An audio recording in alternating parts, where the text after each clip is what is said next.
अब हम same topic का सेकंड लेवल चालू करेंगे। इसको भी हम री अटेम्प्ट करेंगे क्योंकि ये भी हम अटेम्प्ट कर चुके हैं, तो फटाफट इसको भी निकाल देंगे हम।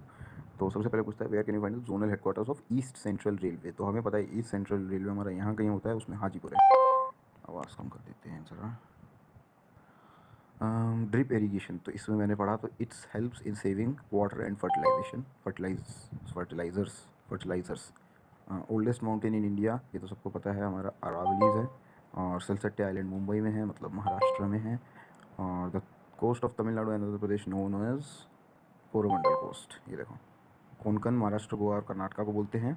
फिर कर्नाटका और केरला को मलाबार, और इस तरफ हम आ जाते हैं ईस्ट की साइड, तो तमिलनाडु और आंध्र प्रदेश को कोरोमंडल, फिर ओडिशा को उत्कल, और फिर नॉर्दर्न सरकार बोलते हैं वेस्ट बंगाल को।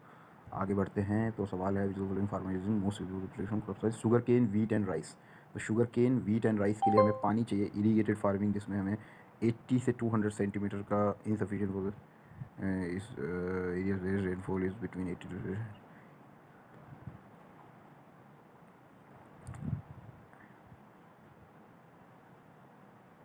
हाँ, तो मतलब बहुत ज़्यादा पानी चाहिए की बात है। और ये तो following nuclear plants in is correctly matched. इसमें से मुझे आता तो नहीं था इसका आंसर, पर मैंने क्योंकि देख लिया था तो मैं याद करने की कोशिश कर रहा हूँ। कायगा मेरे हिसाब से तमिलनाडु में है, और ककरापारा सही है, हाँ। तारापुर महाराष्ट्र में है, कलपक्कम तमिलनाडु में है, कायगा कर्नाटका में है, सॉरी कायगा कर्नाटका में है। उसको भी ये मुश्किल ही है, ये थोड़ा तारापुर महाराष्ट्र में, जितना याद होता है उतना कर लेंगे। ककरापारा गुजरात में और कलपक्कम तमिलनाडु में है। चलो आगे हम देखते हैं। कमर्शियल एग्रीकल्चर नहीं है, तो ये नहीं है कमर्शियल एग्रीकल्चर। इसका मतलब ही उल्टा होता है। इंटेंसिव सब्सिस्टेंस मतलब जो मतलब एक कम उसके लिए है यार। इसको पढ़ के देख लेते हैं। The entire production is only for consumption. ये देखो, ये लिख रखा है ना इधर, इसी की बात कर रहा हूँ। कमर्शियल एकदम उल्टा हो जाता है। Rourkela steel plant was setup by the collaboration of Germany. ये मैंने अभी पढ़ा था तो याद है मुझे। हैवी इंजीनियरिंग कॉर्पोरेशन के साथ, हैवी इंजीनियरिंग कॉर्पोरेशन प्लांट लगाया था चेकोस्लोवाकिया के साथ मिलकर 58 में झारखंड में। और झारखंड में ही भिलाई और बकोरो दोनों रशिया के साथ लगाए थे। 55 में छत्तीसगढ़ में, और 64 में झारखंड में। भिलाई छत्तीसगढ़ में और बकोरो झारखंड में, ऐसे याद करना है आपको। और दुर्गापुर स्टील प्लांट वेस्ट बंगाल में ब्रिटेन ने लगवाया था 59 में। नेक्स्ट क्वेश्चन है मथुरा दिग्बोय पानीपत में कौन सी रिफाइनरी सेटअप है। ये भी मुझे नहीं आता था, बट मुझे जैसा याद आ रहा है इसका आंसर था सी, जो कि है इंडियन ऑयल कॉरपोरेशन लिमिटेड। सही है। Indian government owned oil gas company headquarter in Delhi, Mathura Digboi Panipat have set up oil corporation. Sanjeev Singh is the current chairperson of the Indian oil corporation. Sanjeev Singh जो है करंट चेयरपर्सन है आईओसी के। एचपीसीएल के बारे में भी बताया और बीपीसीएल के बारे में भी बताया। ये हम धीरे धीरे जब इन क्वेश्चन को रिपीट करेंगे तब और चीज़ें डिटेल में पढ़ेंगे। Has the highest potential for wind energy. Wind energy कहाँ पे सबसे ज़्यादा हो सकती है? वेस्टर्न घाट्स पे। उसका कारण क्या है? Highest potential according to the study recent capacity utilization factor potential for wind generation is in Andhra Pradesh, Gujarat, Karnataka, Maharashtra and Tamil Nadu.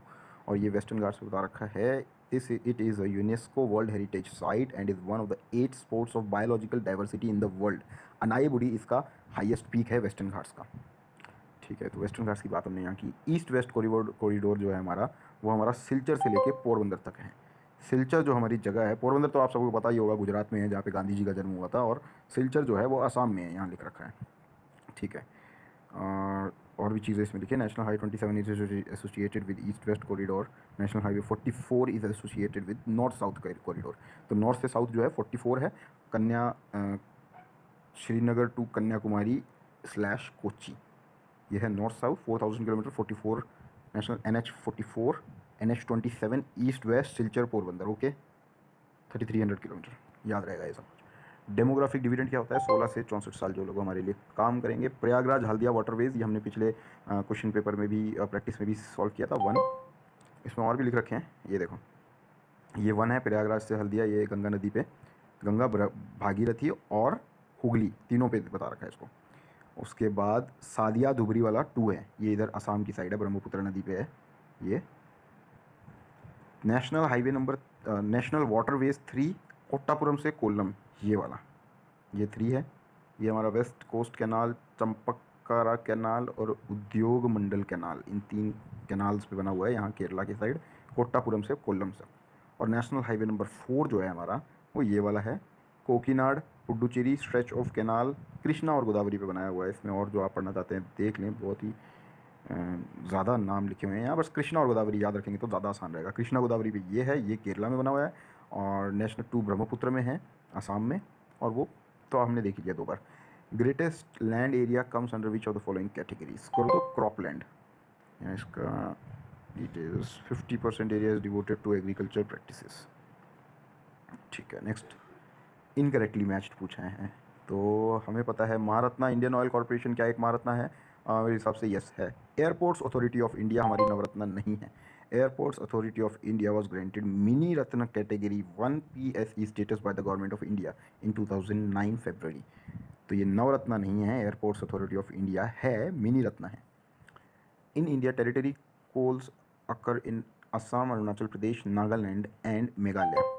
इसमें आप ऐसे लगा सकते हैं जो पास पास में हमने देखा, नागालैंड तो थोड़ा दूर हो गया, ठीक है, बट अरुणाचल प्रदेश से जो बेल्ट जा रही है उसमें हम देख सकते हैं असम और मेघालय, तो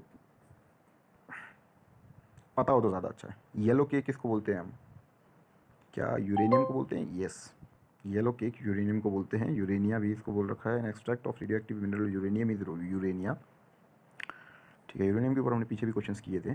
first animal census was conducted in India in 1919 and 20। Animal census कर रहे थे और 1919 में ही जलियांवाला बाग भी हो रहा था।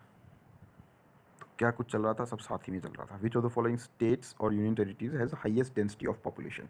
Delhi. Which type of energy? Geothermal energy. Geothermal इनमें से कौन सी होती है? Non conventional renewable energy. Concept लिखा हुआ है, जियोथर्मल एनर्जी है, एक्सप्लेनेशन है, इसको हम थोड़ा देख लेते हैं। A source of energy that which is capable of providing enough useful energy at a steady rate over a very long period of time, उसको बोलते हैं, क्या बोलते हैं? Source of energy are usually classified either as a renewable natural source of energy or non-renewable source of energy. Okay, geothermal is energy obtained from the heat stores in अर्थ के अंदर, जो कई जगहों पे जैसे मणिकरण है और उनको गीजर्स बोलते हैं, स्प्रिंग्स बोलते हैं, जो अंदर से हीट निकलती है अर्थ के अंदर से, उसको जियोथर्मल एनर्जी बोलते हैं। इलेक्ट्रिसिटी जनरेशन के लिए, डायरेक्ट हीटिंग एप्लीकेशंस के लिए यूज़ होता है। 3 से 4 किलोमीटर तक होता है इसका जो प्रभाव आ रहा होता है वो। Non conventional source and renewable source of energy, ये तो हमें पता था रिन्यूएबल है, नॉन कन्वेंशनल है, ये कन्वेंशनल नहीं है क्योंकि हर जगह नहीं मिलता है। Crops like T, coffee, rubber, इनमें हम लेटराइट सोइल पे इनको वो करते हैं। Sugar industry is not present, कौन सी जगह पे नहीं प्रेजेंट है शुगर इंडस्ट्री? तो उसके लिए हमें पता है कोलकाता में है, तमिलनाडु में है, उत्तर प्रदेश में है, कोलकाता में नहीं है, सॉरी, कोलकाता में तो हमारा राइस है। उलोंग ब्लैक पोर्च, ये टी की अलग अलग वो है, कैटेगरीज हैं, टाइप्स है। Talcher is a famous coal field of, ये हमें पता होना चाहिए। तालचर जो है वो छत्तीसगढ़ या उड़ीसा में से कोई है। ओहो, यहाँ हम गलत हो गए, तालचर उड़ीसा में है। The Naini coal block is a non CIL block, CIL मतलब कोल इंडिया लिमिटेड, तो इसका उस पर नहीं है। तालचर कोल स्टेट ऑफ उड़ीसा में है ये। Lower Gondwana basins with in Mahanadi valley का ग्रेवन, उड़ीसा में है तालचर। 25 क्वेश्चंस थे। ठीक है गाइस, 10 मिनट में सब खत्म हो गए, बढ़िया हुआ। आगे मिलते हैं अगली वीडियो में।